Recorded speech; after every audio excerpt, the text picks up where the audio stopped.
Beneficial insect के बारे में हम बात कर रहे थे। आर्थ्रोपोडा के कुछ बेनिफिशियल इंसेक्ट कौन कौन से हैं? हनी बी, लाक इंसेक्ट और सिल्क इंसेक्ट।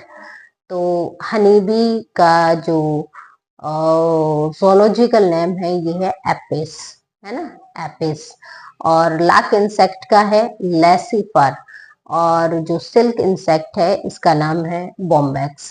तीनों को ही याद रखिए, बॉम्बैक्स यानी सिल्क इंसेक्ट, ठीक है। रेशम का जो कीड़ा है वो सिल्क इंसेक्ट है जो कि मलबरी की लीव्स पर सरवाइव करता है।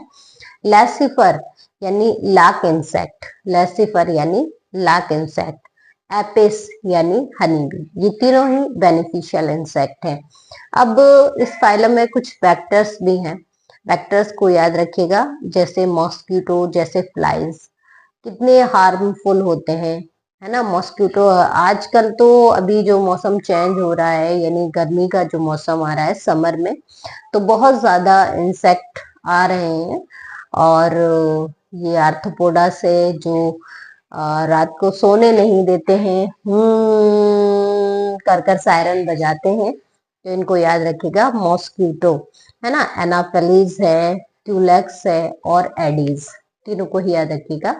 एनोफिलीज, क्यूलेक्स और एडीज तीनों ही क्या है? मॉस्किटो।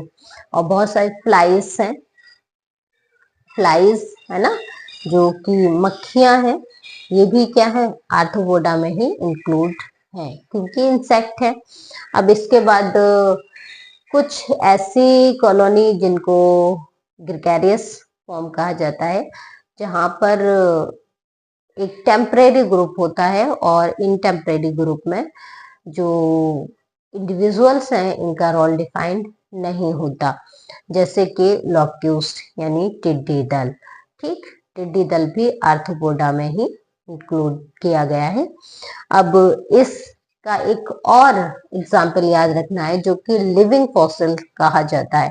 जी हाँ, एनिमल में भी फॉसिलाइजेशन देखे गए हैं और देखे जा रहे हैं।